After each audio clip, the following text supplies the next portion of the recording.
তালেবের কারণে কেউ রাসূল সাল্লাল্লাহু আলাইহি ওয়াসাল্লামের গায়ে হাত তোলার সাহস পায় নাই। তো উনি যখন ইন্তেকাল করলেন, রাসূল সাল্লাল্লাহু আলাইহি ওয়াসাল্লাম বিপদে পড়ে গেলেন। সারাদিন কাফেরদের বকা ঝকা গালি খেয়ে ঘরে যখন আসতেন, খাদিজা রাদিয়াল্লাহু তাআলা আনহার কথা শুনলে ওনার হৃদয়টা প্রশান্ত হয়ে যেত।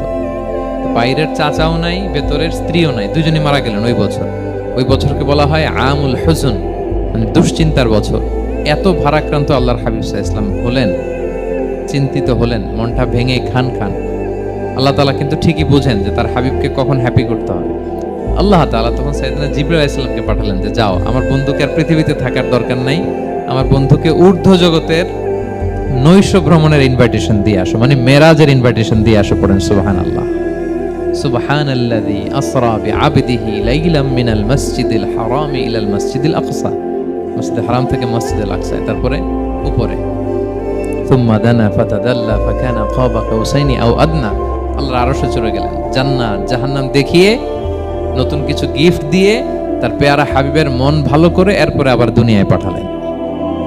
ওয়ালা সাউফা ইউতিকা রাব্বুকা ফাতারদা। নবী হে, আপনাকে এত নেয়ামত দিব, আপনি শুধু খুশিই হবেন আর সন্তুষ্ট হবেন। সুবহানাল্লাহ। এবার বুঝতে পারতেছেন কিভাবে আল্লাহর হাবিবকে আল্লাহ তাআলা খুশি করেছেন।